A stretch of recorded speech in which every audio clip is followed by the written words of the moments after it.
Bonsoir à tous. Donc c'est pour moi, en tant que présidente de la Fondation, une immense fierté d'ouvrir le festival donc, Bibliotopia, la 2e édition. Donc je brandis fièrement notre programme, très riche. L'année dernière, nous avions illustré avec des petits oiseaux. Et là, nous avons illustré avec des petites fourmis. Et c'est bien un travail de fourmis qu'on a assisté ces derniers jours de la part de toute l'équipe de la Fondation, que je voulais remercier pour ce travail, pour arriver à faire que tout se passe au mieux, pour accueillir les auteurs et pour accueillir le public. Alors nous avons, je me répète, un programme extrêmement riche. Ce soir, nous allons tout faire en français pour cette conversation entre Oya Baïdar et Juan Gabriel Vázquez, animée par Oriane Jancourt du magazine Transfuge à Paris, très spécialisé en littérature. Et nous allons, je voulais beaucoup insister là-dessus, faire en deuxième partie de soirée une lecture hommage à Amos Oz, qui est donc tristement disparu l'année dernière. Nous avions œuvré pour l'accueillir ici pour une rencontre avec lui l'année dernière et ça n'a pas pu se faire justement en raison de son décès. Et tout le monde ici, je pensais que l'immense écrivain était Amos Oz et ce sera vraiment très bien de pouvoir lui rendre hommage ce soir. Alors, il n'y aura pas d'entracte entre la rencontre entre Oya et Juan Gabriel. Et on va tout de suite enchaîner avec les lectures par Claude Débert, qui est un comédien très connu ici et qui nous fera, je suis sûre, ressortir exactement donc, l'importance de l'œuvre d'Amos Oz. Alors, je vous souhaite un très bon festival et je me réjouis de partager tous ces beaux moments avec tous les auteurs extraordinaires que nous accueillons ce week-end.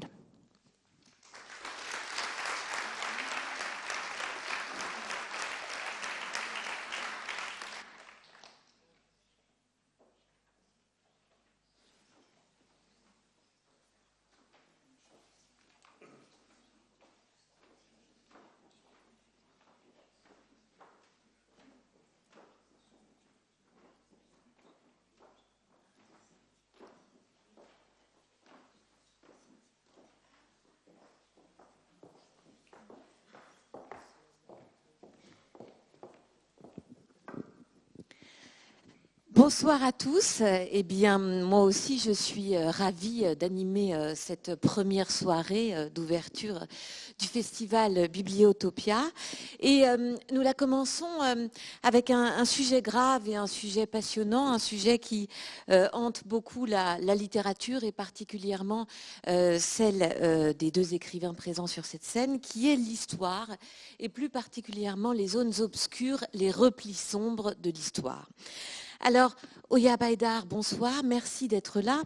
Je vous présente en quelques mots, mais notre discussion vous présentera encore mieux. Vous êtes écrivain, vous avez publié près de 10 romans. Récemment, c'est-à-dire il y a 3 ou 4 ans, vous avez publié aux éditions Phébus « Et ne reste que des cendres », vaste roman historique, vaste roman d'apprentissage autour d'une figure féminine qui embrasse véritablement la deuxième moitié du XXe siècle et qui embrasse véritablement l'histoire turque, puisque c'est une femme qui va naître dans un milieu relativement simple, fille d'instituteur à Istanbul, et puis qui va s'engager politiquement, qui va embrasser l'idéalisme révolutionnaire et communiste, qui va passer par la prison, qui va quitter la Turquie, qui va y retourner. Enfin, Et ne reste que des cendres est un roman autant d'aventure qu'un roman d'une force psychologique et historique assez saisissante. Et puis vous avez publié l'année dernière Dialogue sous les remparts, qui fait écho à votre dernier engagement politique, mais qui a toujours été constant, qui est votre conscience, votre intérêt pour les Kurdes. Et Dialogue sous les remparts est, comme son nom l'indique, un dialogue entre deux femmes, deux personnages.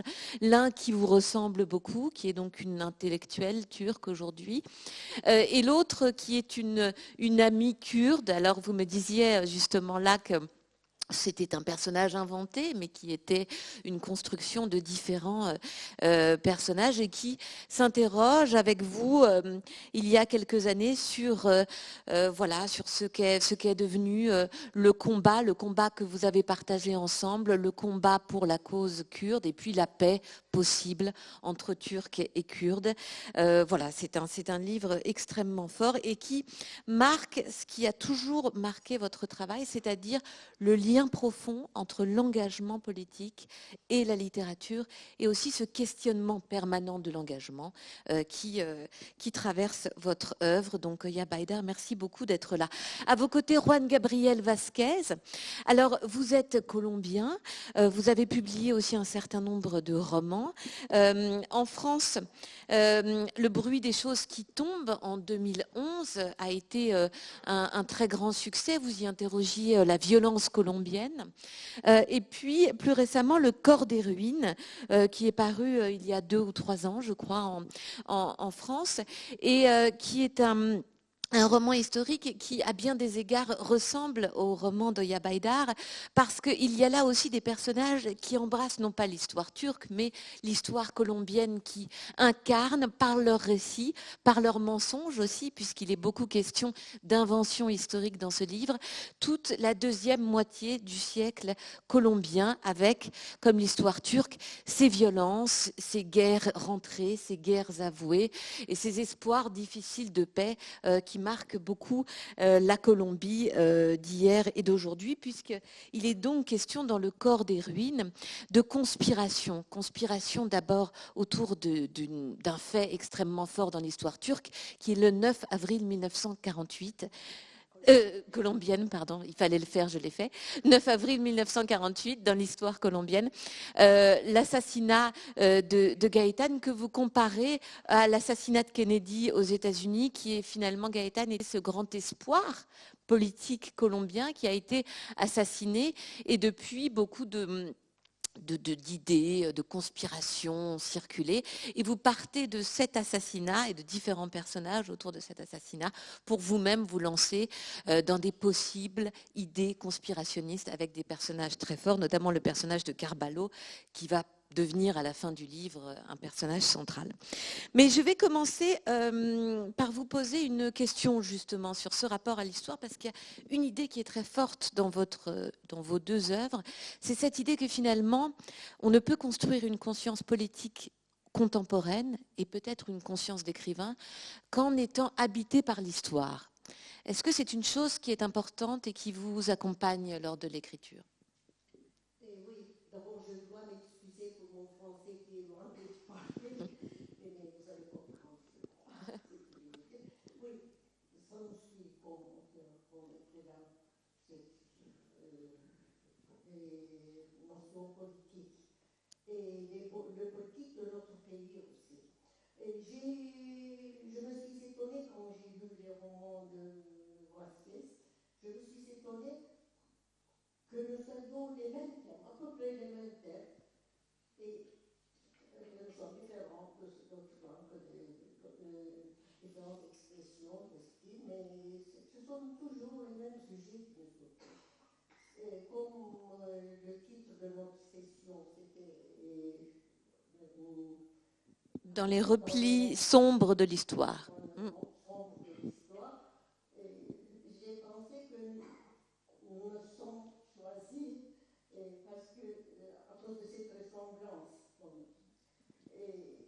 Alors, peut-être un peu, une autre chose, je veux dire, il y a un adage d'Ibn Khaldoun qui dit la géographie, c'est le destin de l'homme. Et je crois que la géographie est aussi le destin des écrivains et de leurs œuvres. Et tant de ressemblance, je parle aussi pour vous, tant de ressemblance, ça vient parce que nos pays, l'histoire de nos pays se ressemblent.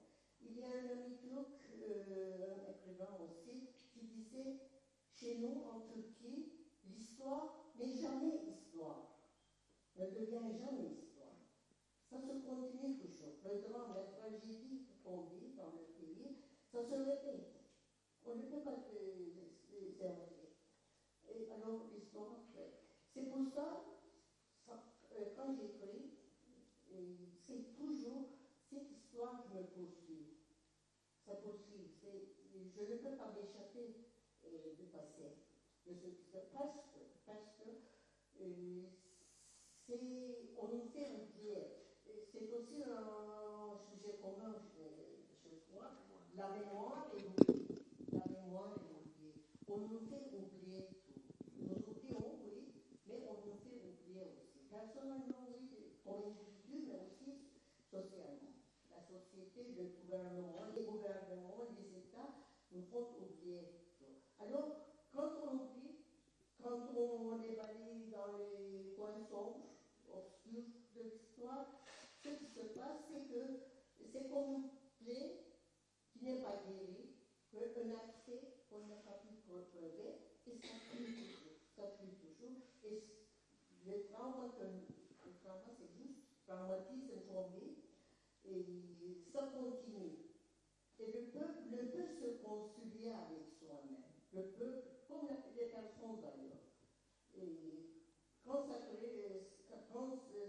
y a un accès, disons, on ne peut pas se guérir. Et les peuples aussi, ça continue. Et ce qui m'occupe, c'est ça. J'écris ce que j'écris. Merci. Laissez-moi remercier tout le monde d'être ici et la fondation de cette invitation généreuse. Écoutez, mes romans partent de la base que l'histoire ne dit pas la vérité. L'histoire, je crois que c'est le cas pour beaucoup de pays dans les civilisations qu'on appelle occidentales. Mais l'histoire, comme récit, a une tendance effrayante à mentir. L'histoire avec laquelle on grandit est pleine de coins obscurs, pleine des endroits cachés, pleine de secrets. Et c'est dans l'intérêt des pouvoirs de faire des distorsions avec l'histoire, de supprimer des événements ou des faits ou des informations, et de souligner d'autres. Et c'est là que la littérature a quelque chose à dire pour moi. La littérature est cet endroit magnifique où on peut remplir les vides laissés par l'histoire, consciemment ou pas. Mais j'aime bien une idée de Novalis, le poète allemand, qui dit que le roman naît des défauts de l'histoire. Là où l'histoire n'est pas capable ou ne veut pas raconter la vérité, c'est le roman qui le fait. Le roman a cette possibilité d'aller là. Et bien sûr, il y a un lien très étroit entre cette idée et l'idée du mensonge de l'histoire transformé en théorie de la conspiration, théorie du complot, qui est dans le centre du corps des ruines. Un roman dans lequel un personnage qui s'appelle comme moi, qui est un écrivain comme moi, rencontre un autre, ce Carlos Carballo, qui a une vision du monde qui passe par la théorie du complot. Et alors, là, il y a le grand débat qui se pose dans les romans, c'est un débat sur nos façons de voir, de comprendre l'histoire. Une façon de comprendre l'histoire, c'est dire que l'histoire est le produit du hasard, des passions humaines qui sont incontrôlables. Et il y a une autre façon de voir l'histoire, comme un récit parfaitement imaginé par quelqu'un qui agit en cachette, quelqu'un qui est comme une sorte de main cachée, main sombre, qui gère les fils de l'histoire. Et c'est la théorie du complot qui intervient là. Ce sont deux façons opposées de voir l'histoire. Mais pour finir avec la question, pour moi, le point essentiel, c'est que l'histoire est une construction narrative. Et si on accepte ça, on doit accepter qu'il y a un narrateur. Et ce narrateur a des intérêts, il veut, comme je disais, il veut cacher ou posterguer la connaissance de certains événements et souligner d'autres. Et le roman a toujours été une force de résistance contre cette version unique, officielle, que nous est imposée par ceux qui ont le pouvoir de le faire.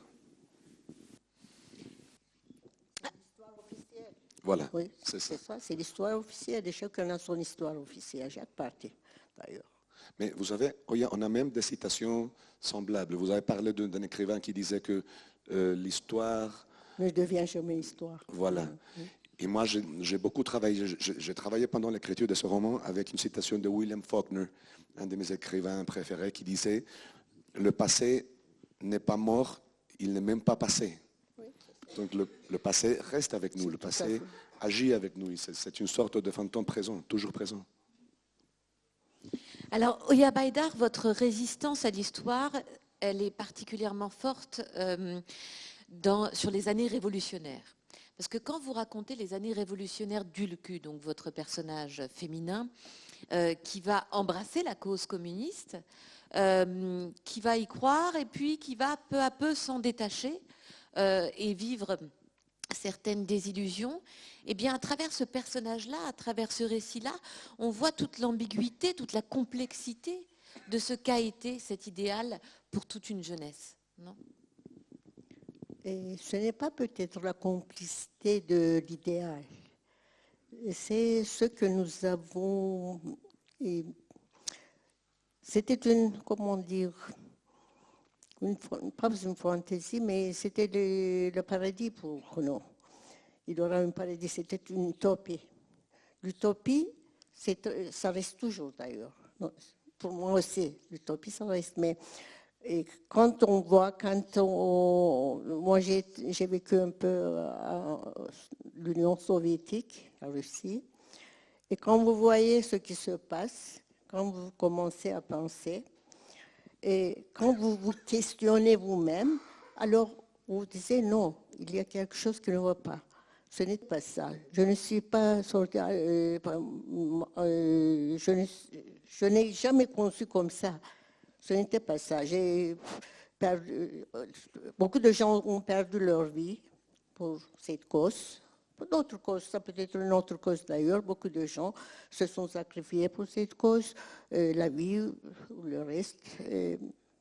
Moi-même peut-être un peu, mais je ne regrette rien, je peux dire quand même. Mais après, vous dites non, ce n'était pas ça. Alors on commence à se questionner. Et là, tout change. On commence à changer. On devient plus lucide peut-être, plus lucide. Et je ne suis pas contre les idéologies, mais il faut toujours savoir que les idéologies, ça aveugle les gens un petit peu. Quand c'est une idéologie, ça aveugle. L'utopie, c'est très bien, ça reste. Comme j'ai dit, j'ai toujours la même utopie. Je le suis, mais je sais qu'on a fait beaucoup de fautes et beaucoup de vies ont été massacrées pour cette cause. Et maintenant, je me demande pourquoi, à quoi ça t'est arrivé. Et il faut recommencer, je crois. Et je voudrais raconter dans le roman que vous citez, c'était Il ne reste que des centres. Et cette transformation de l'héroïne.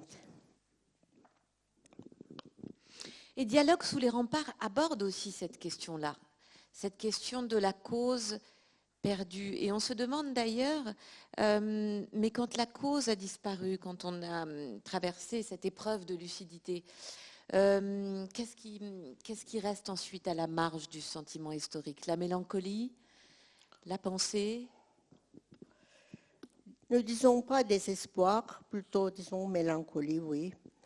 Et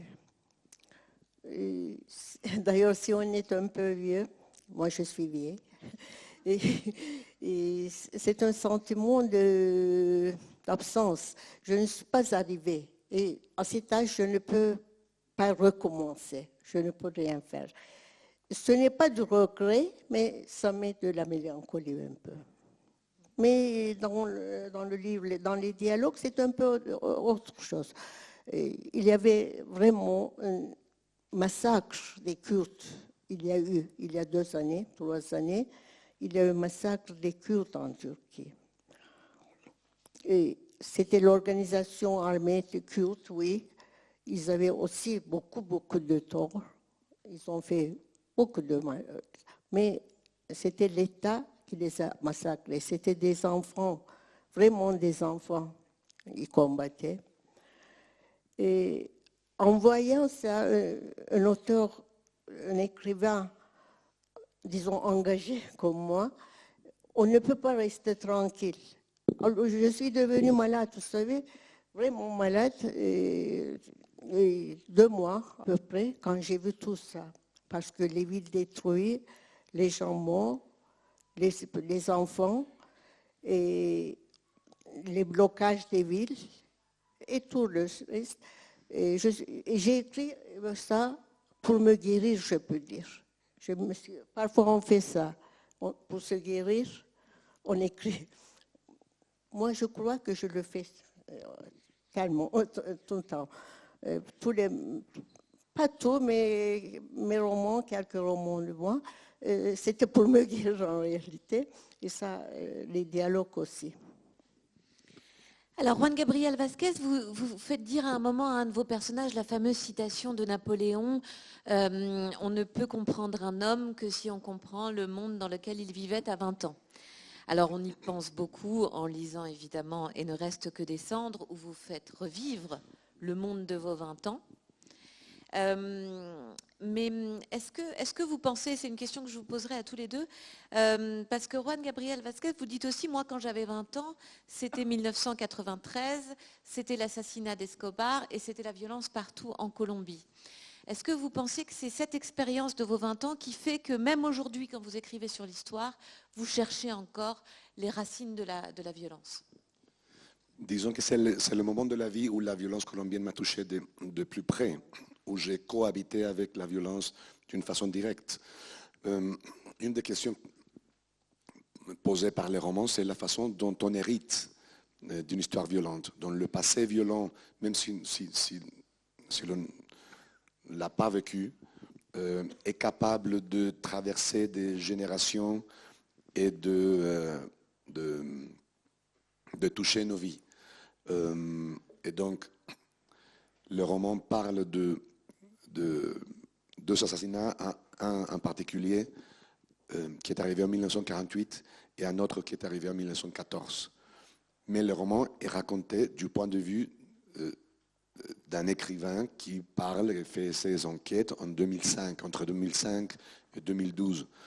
Donc, il y a toute cette question sur le talent étrange qu'on peut trouver chez une histoire violente pour traverser les années et les générations et arriver jusqu'au nous. Or, parmi tous les événements violents de l'histoire colombienne, il y en a un moment que moi j'ai vécu personnellement. Et c'était l'histoire des années 80, disons entre 84, l'année où Pablo Escobar, le chef du cartel de Medellín que vous connaissez tous, si vous avez vu Narcos, et l'année où il a, on va dire, commandé l'assassinat de Rodrigo Lara Bonilla, un ministre de Justice. Et entre ce moment de 1984 et sa mort, sa propre mort en 1993, ma génération en Colombie a non seulement subi des niveaux de violence, de peur difficiles à imaginer, mais on a passé de l'enfance à la vie adulte, en même temps que tout ça est arrivé dans le pays. Donc ça nous a marqué. Et c'est vrai que mes 20 ans que j'ai eue en 1993, l'année où Pablo Escobar est mort, il y a une coïncidence entre ce moment d'extrême violence,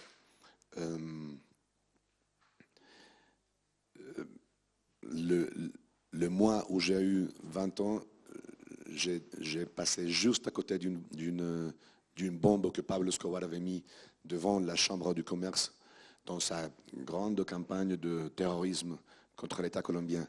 Donc, et tout ça arrivait au même moment que je décidais que mes études de droit n'allaient nulle part, que je voulais devenir écrivain. Donc la révélation d'une sorte de vocation, de passion littéraire et la situation la plus grave de violence que j'avais connue sont arrivés en même temps pour moi. Et ça doit avoir quelque chose à voir avec tout ce que j'ai fait ensuite dans la littérature. Mais comme vous êtes tous deux romanciers, vous ne faites pas des relations de cause à effet si simples dans vos livres, parce que vous racontez, vous faites des histoires. Et Oyap Haïdar, on peut se demander si Oulkou, et donc bon, en grande partie vous, est-ce que vous n'avez pas été définitivement forgé par vos 20 ans aussi?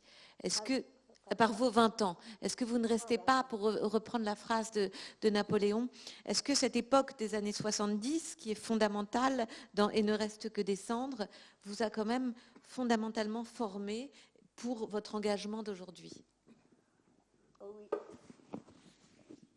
Oui, c'est toujours comme ça. Il y a un moment d'éclaircissement, des âges, à 20 ans, par exemple, oui. Mais ça dépend aussi des pays. Quand j'avais 20 ans, la Turquie traversait une transformation. Et le mouvement de gauche était très fort, commençait à être fort. Et ça m'a formé, oui, ça m'a formé. Comme toute ma génération d'ailleurs. Moi, j'écris, mais il y a d'autres, pas seulement moi. Ça a formé toutes les générations. Et encore quelque chose, vous avez demandé quel moment? Un moment d'éclaircissement, un moment d'émotion. Et quand j'ai vécu ces moments-là, alors quelque chose me pèse au cœur. Ça pèse tellement que j'ai besoin de lancer un cri.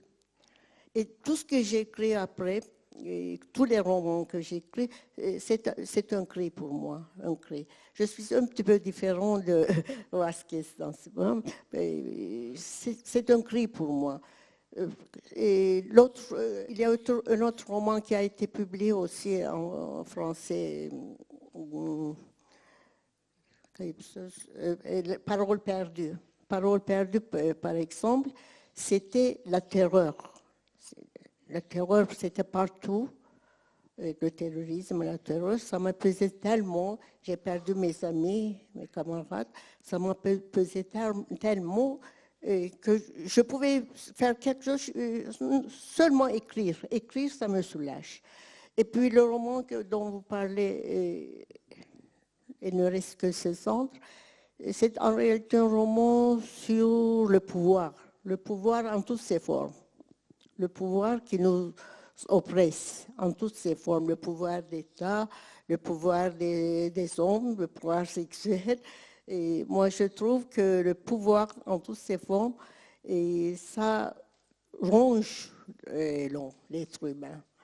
Et, par exemple, les dialogues, c'est un cri contre l'oppression des Kurdes. Pas seulement des Kurdes d'ailleurs, ça se joue partout. Non, pas seulement en Turquie, c'est partout comme ça maintenant. Et maintenant, par exemple, c'est un autre thème, mais je veux dire aussi, et notre sujet était les coins sombres, obscurs de l'histoire. Mais maintenant, ce n'est plus obscur peut-être, tout se joue, nous voyons tout. Par exemple, tous ces problèmes de réfugiés, et ce qui se passe au Moyen-Orient, la guerre et le reste, tout se joue devant nos yeux maintenant, pas même obscur. On ne balaye pas dans les coins maintenant. C'est beaucoup plus tragique. Et ça me pèse aussi. Ça me pèse peut-être mon dernier roman sera sur ces questions, les réfugiés et le reste. Mais comme votre question, oui, les années 60, 70 m'ont formé, oui, m'a formé. Et quand vous avez cette formation, vous ne le laissez pas très facilement. Et je dis, oui, j'ai changé de vie, je suis changé beaucoup, mais je ne regrette rien et je suis toujours au même point. Il y a 2 phrases dans chacun de vos livres qui se ressemblent et qui parlent justement de cette conscience historique et politique et littéraire. Vous écrivez, Juan Gabriel Vázquez, un livre écrit, ce livre à propos du dernier, un livre écrit pour expier des crimes dont j'ai fini par hériter alors que je ne les ai pas commis. C'est de l'ordre de quoi? De la conscience nationale, de la conscience de l'écrivain? C'est ce que je me demandais. J'ai écrit ce roman en partie pour essayer de répondre à cette question. De quelle façon on hérite de l'histoire de son pays? De quelle façon on reçoit les conséquences lointaines d'une violence passée? Le roman tourne au début sur un moment très important pour moi, la naissance de mes filles jumelles en 2005, qui a coïncidé avec ma rencontre d'un personnage réel de la Bogota d'aujourd'hui, un chirurgien qui savait de mon intérêt, ma passion pour le crime de Jorge Eliezer Gaitán, ce politicien assassiné en 1948. Et donc il vient me voir à l'hôpital où je suis avec mes filles qui étaient nées très prématurées, donc qui étaient dans ces cuveuses, on dit. Voilà. Et il me dit, j'ai quelque chose à vous montrer. Et il m'invite chez lui et il sort, il ouvre un tiroir et il sort une vertèbre qui appartenait à Jorge Eliezer Gaitán. Et après, bien sûr, que j'ai immédiatement décidé que j'allais écrire un roman là-dessus, il sort un morceau du crâne de Rafael Uribe Uribe, un politicien colombien assassiné en 1914. Et avec ces 2 ruines humaines, c'est de là que le titre vient, il me présente une sorte de morceau du passé colombien et je prends ces choses en main et bon, je suis très sensible, disons, aux témoins matériels de l'histoire.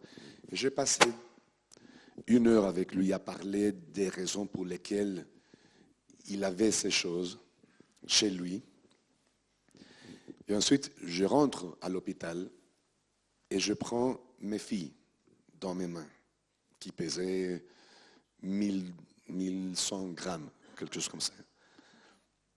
Et c'est là que la question a commencé à prendre forme dans ma tête, que je ne mettais pas dans ces mots précis à l'époque, bien sûr, mais qui a commencé à prendre une forme définitive. De quelle façon, ou plutôt quelle relation il y a entre ces 2 événements, le meurtre, le crâne, la vertèbre d'une victime célèbre de la violence colombienne et qui représente donc le passé, et mes filles qui viennent d'être nées et qui représentent le futur. Est-ce que la violence passée peut les toucher? Est-ce que la violence passée peut être héritée, comme je disais avant, de génération en génération jusqu'à transformer ou modifier ou avoir un effet quelconque sur la vie de mes filles qui viennent d'être nées? Et c'est là l'origine, la question originelle du livre. de quelle façon, ou bien comment pourrais-je, comme parent, protéger mes filles d'un héritage des violences. Voilà. Et du mensonge, peut-être. Et du mensonge aussi, oui, bien sûr. Bien sûr, la violence, il y a un rapport très fort entre violence et mensonge. Parce que d'habitude, les événements violents, les crimes comme ceux dont parle le livre, sont le sujet du mensonge historique. C'est-à-dire, la version officielle des faits essaye de donner une explication à un événement de violence, des violences politiques, qui n'est pas forcément la vérité, qui est rarement la vérité, ou en tout cas la vérité complète. Et c'est là que le roman a quelque chose à dire. Alors, Oya Baïdar, vous écrivez donc une phrase très proche de celle que j'ai citée de Juan Gabriel Vázquez. Vous dites « nous sentons parfois peser sur nous le poids des fautes d'autrui ». Et ça, c'est quelque chose de très important dans votre livre. Vous portez avec vous le poids des fautes jusqu'à Dialogue sous les remparts où vous vous sentez coupable. Oui, et ce sentiment, j'ai toujours pour les fautes d'autrui, et les fautes d'autrui et les crimes qu'on a commis dans l'histoire, ça me pèse aussi. Et dans le livre, ne disons pas les fautes, c'est plus fort que des fautes. Ce que les Kurdes, par exemple, en Turquie, ont enduré. Et moi, ce n'est pas moi qui a fait. Je suis tout à fait contre de cette violence. Mais je porte en moi, oui, l'amertume ou bien, je me sens responsable. Peut-être que pour l'auteur, pour l'écrivain, cette responsabilité est très importante. Quand on se sent responsable, alors on peut écrire un texte fort quand on se sent responsable. On n'est pas seulement spectateur, plutôt c'est vous qui avez commis le crime peut-être. Pas vous, mais vous sentez comme ça. Et oui, c'est très fort et très difficile aussi porter ce sentiment. C'est très difficile, ça pèse toujours au cœur. Mais il y a quelque chose de très beau que vous faites dans vos livres, c'est que vous faites vivre le personnage principal, par exemple Ülkü, mais autour d'elle, il y a 3 ou 4 hommes qui ont des seconds rôles très importants et qui chacun incarnent un choix dans l'histoire turque. Je pense à Mehmet, je pense au mari d'Ülkü qui, lui, va être un militant communiste qui va aller à Moscou et qui ne regrettera jamais rien. Et puis, je pense à son premier amant qui, au contraire, lui, va faire une carrière politique du côté du gouvernement turc.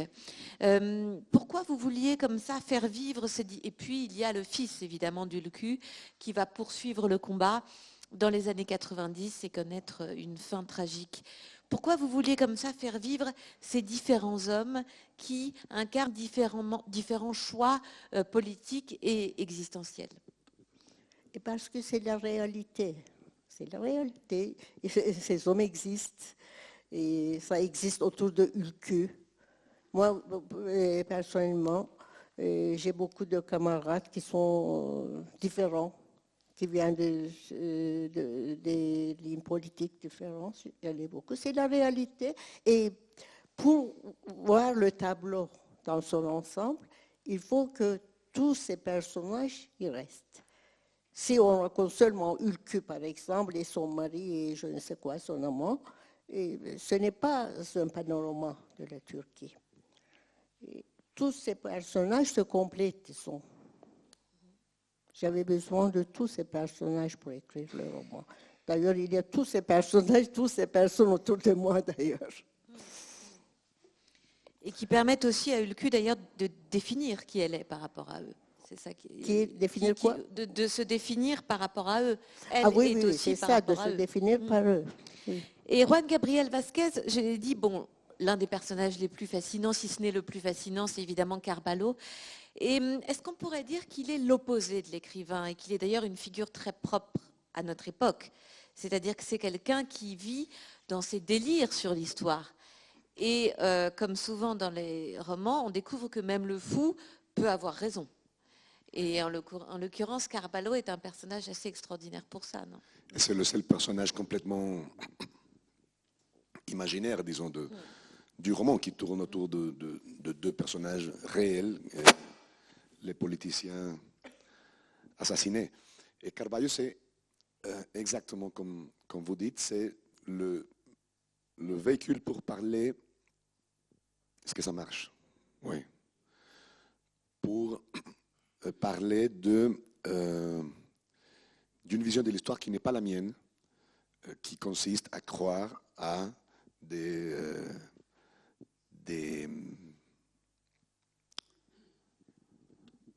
Complot? Des complots, oui, mais des gens qui gèrent les poupées comme ça. Merci, vous l'avez tous compris.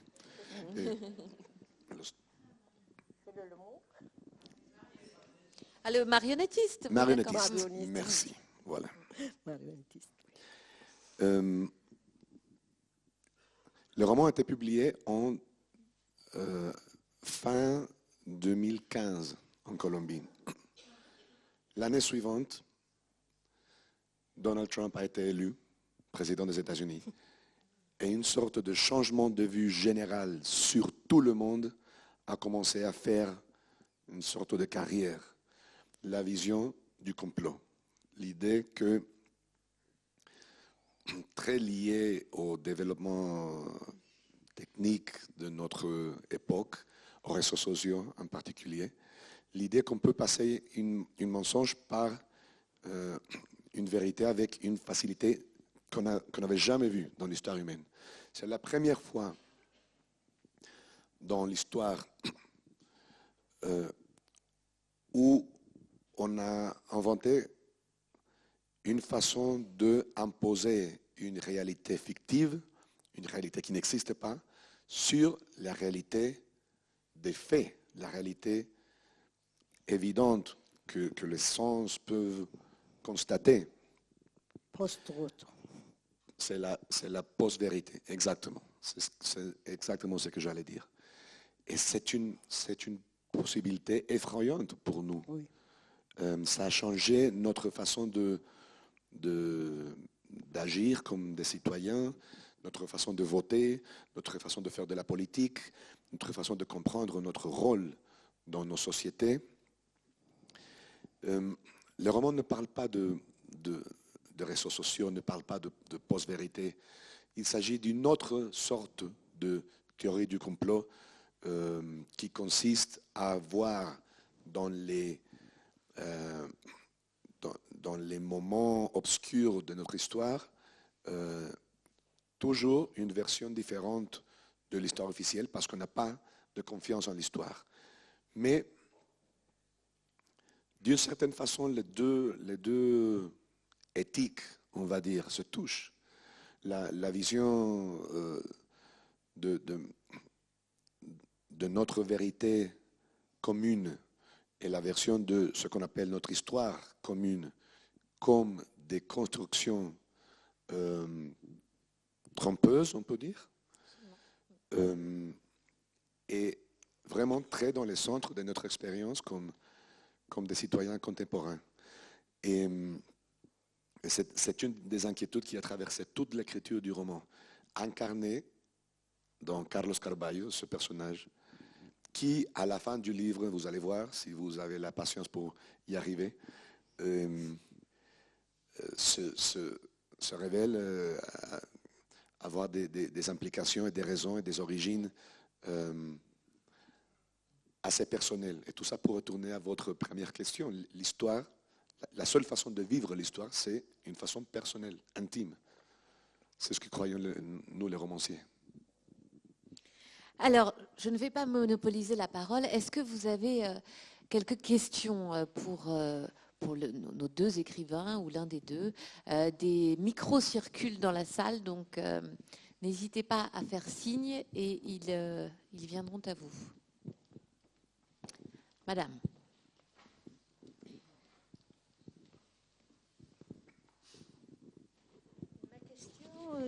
s'adresse à M. Vasquez. Elle est un peu périphérique par rapport au centre des... Si vous voulez bien rapprocher Ah oui, le micro. Elle est un peu périphérique par rapport au sujet de notre rencontre. Elle concerne notamment Joseph Conrad. Vous lui avez consacré... Ah, mais j'adore parler de Joseph Conrad. Voilà, vous Tant lui que avez vous voulez. consacré un livre, El hombre de ninguna parte. Oui. Alors, j'aimerais savoir, qu'est-ce qui vous a particulièrement attiré chez ce personnage et chez l'écrivain anglophone et d'origine polonaise?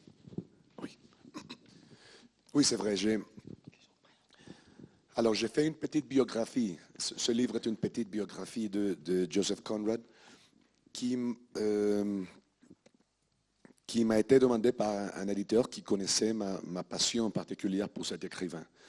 D'où sort cette passion? Je crois que il y a deux façons dans lesquelles un écrivain a une influence sur un autre. Il y a des influences formelles, un écrivain qui nous apprend à construire nos romans. Ce sont des influences techniques, on apprend de petites choses, de la petite cuisine de l'écrivain. Mais il y a aussi des influences plus générales sur la façon de concevoir le métier même d'écrire des fictions. Et je crois que l'importance d'un écrivain, d'une influence pour un écrivain comme moi, dépend des deux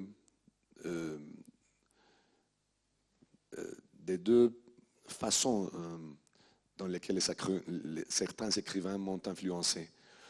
Chez Conrad, j'ai trouvé une sorte de poétique du roman qui a été définitive pour moi, qui m'a sauvé la vie vraiment. À un moment où j'hésitais à continuer ma carrière d'écrivain qui venait de commencer avec un livre de nouvelles qui se passe en Belgique et en France, les pays où j'ai vécu à une époque. Tout ce que je voulais à partir de la publication de ce livre, c'était écrire sur la Colombie. Mais je ne savais pas comment le faire parce que je ne comprenais pas mon pays. Je sentais une certaine étrangeté par rapport à l'histoire de mon pays. Je sentais que je ne la comprenais pas, que je ne la connaissais pas, et donc que je n'avais pas, disons, l'autorité morale pour écrire sur quelque chose que je ne comprenais pas. Et c'est les romans de Conrad, les lettres, les préfaces dans lesquelles il exprimait sa théorie de à quoi sert un roman qui m'ont donné la clé. Justement, le fait que je ne comprenais pas mon pays était justement la meilleure raison pour écrire sur mon pays. Parce que l'écriture des fictions telle qu'il la concevait, Conrad, est une enquête, est un voyage dans les coins obscurs de notre expérience personnelle, intime, mais aussi sociale, l'expérience historique de nos pays.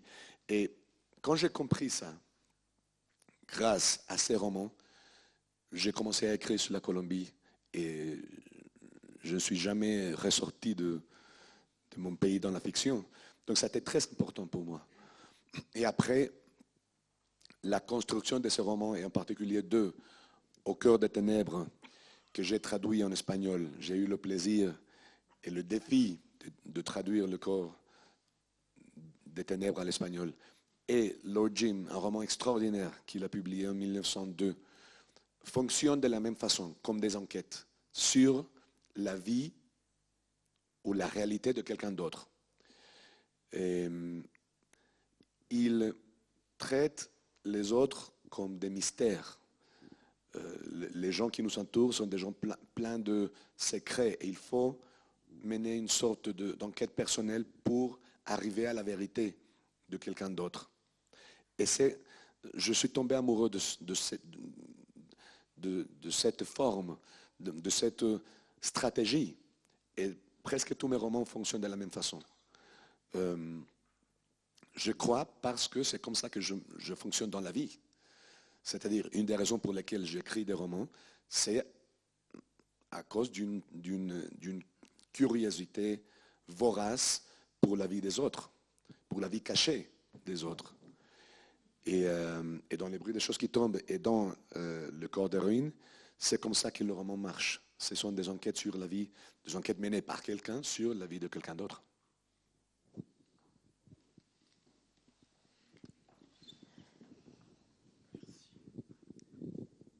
Oui, bonsoir.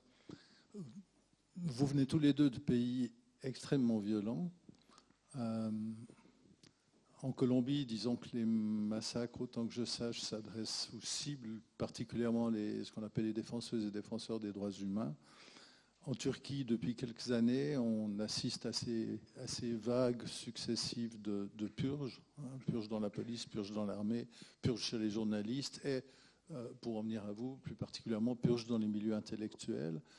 Et je me demande depuis longtemps comment on vit comme intellectuel quand on assiste à ça, quand on voit autour de soi des gens disparaître, se faire enfermer. J'imagine qu'il y a pas mal de gens que vous connaissez qui ont été victimes des purges, surtout vous, madame. Comment est-ce qu'on vit dans cette perspective que, comme on pourrait dire, à quand mon tour, quoi, parce qu'on ne sait pas quand ça va s'arrêter. Là, ouais. Alors, j'ai vécu 12 ans en exil en Allemagne et à l'Union soviétique, disons. Et je me demandais toujours comment on vit en Turquie. Moi, je me suis réfugiée, mais comment on vit en Turquie. Maintenant, je suis en Turquie et je vis très normalement, disons. J'ai une petite valise que j'actualise de temps en temps, vraiment. Et quand on vient, parce que quand on vient, il faut être prêt. Et mon ordinateur, je le prête chaque soir à mon voisine, parce qu'on a arrêté mon mari, on est venu, il était journaliste, il est toujours journaliste, mais on vient le matin, à 5 heures du matin, on vous arrête, on porte. Et quand j'ai vu ça, je me suis dit non, je prépare ma valise pour les passer. Alors on vit comme ça. Et alors, on endure tout. On a besoin de lutter. Ça vous donne la force et le sentiment de lutter aussi. Par exemple, maintenant en Turquie, beaucoup de gens luttent en réalité. J'ai vécu 3 coups d'État en Turquie. J'ai dit déjà que je suivais 3 coups d'État et des périodes de fascisme.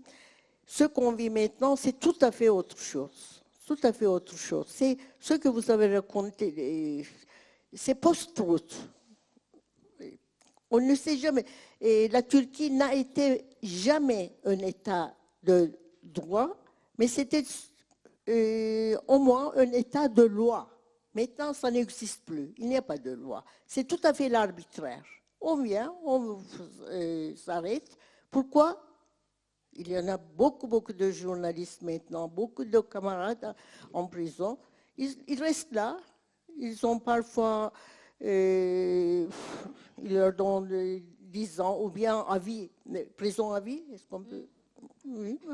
Et ils restent là. Ils n'ont rien fait, vraiment rien. Vraiment rien. On vient, on vous arrête. C'est la première fois qu'on vit quelque chose de pareil. Je crois que c'est partout dans le monde.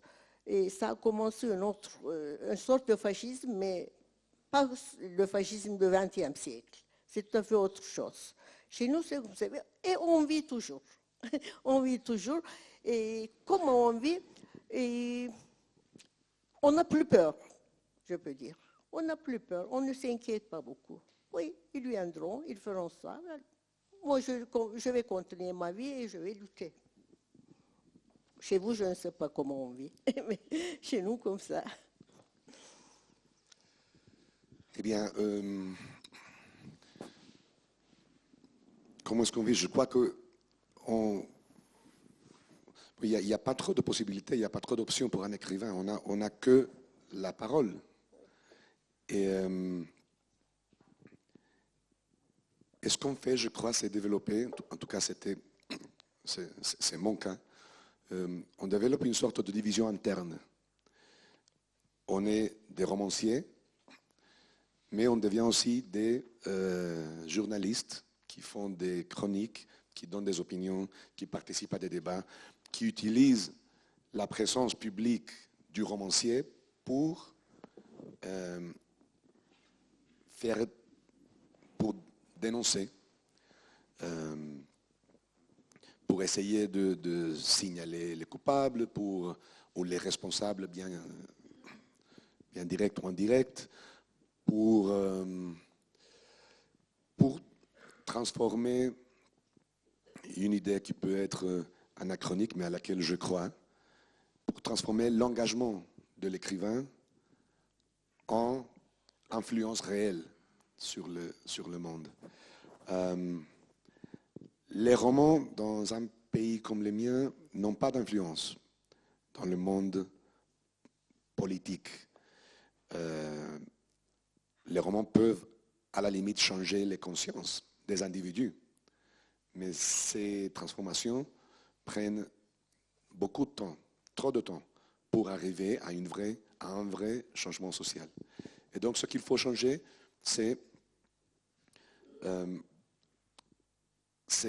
ou essayer de changer, c'est le monde qu'on voit. Et ça, on le fait à travers le journalisme et la participation dans la conversation publique.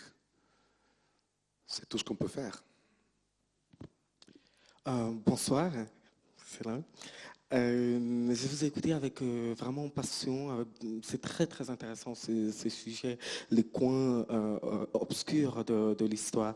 Mais quand j'entendais Oya dire, elle porte, vous avez dit, vous portez sur vous le poids des crimes commis par certains gouvernements, par certains pouvoirs. Vous avez même dit avec beaucoup de quelque chose de très drôle comme ça, suivi. Mais quand on est jeune français, par exemple, est-ce qu'on doit porter en soi tous les crimes commis par la France, par exemple pendant la colonisation? Si on est jeune, c'est pas allemand aujourd'hui, est-ce qu'on doit porter en soi tous les crimes commis par le gouvernement allemand de l'époque? En quoi et pourquoi vous vous sentez responsable des crimes commis par des personnes qui ne sont pas vous?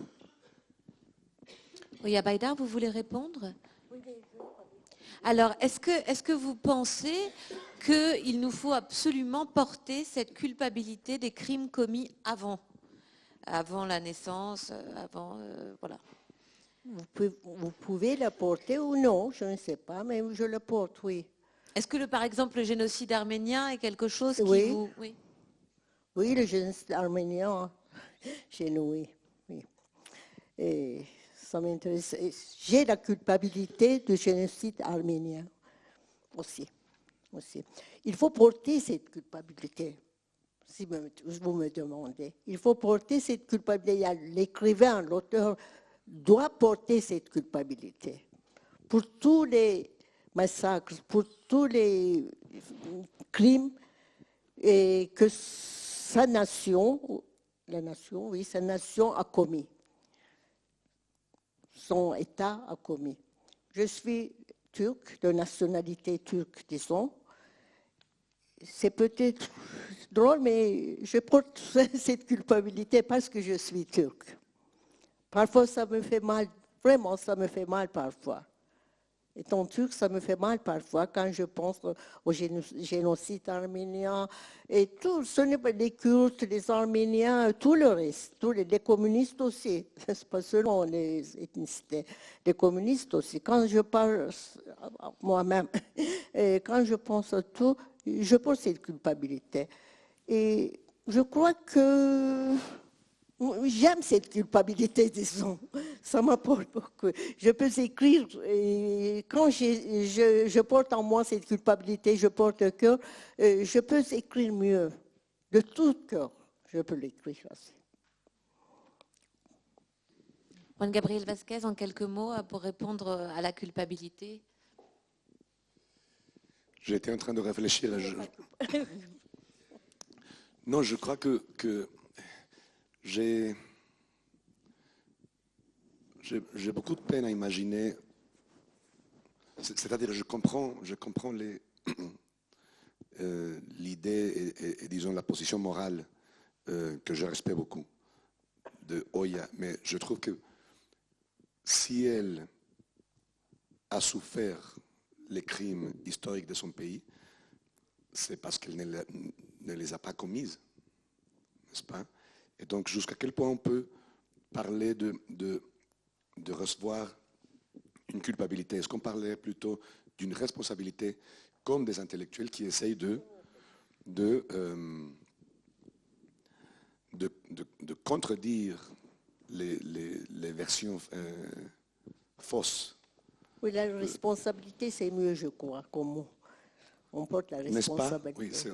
Oui, on est responsable de garder une sorte de mémoire et on accepte volontiers cette responsabilité. Quand on est responsable, on se sent un petit peu coupable.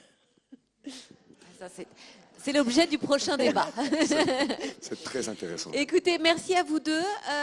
Je rappelle que vous allez donc signer vos livres à la fin de la rencontre et à la fin de ce qui suit, c'est-à-dire une lecture hommage à Amos Oz. Et je vous rappelle aussi qu'il y aura donc un verre aussi à la fin de cette lecture hommage à Amos Oz. Merci beaucoup à vous deux.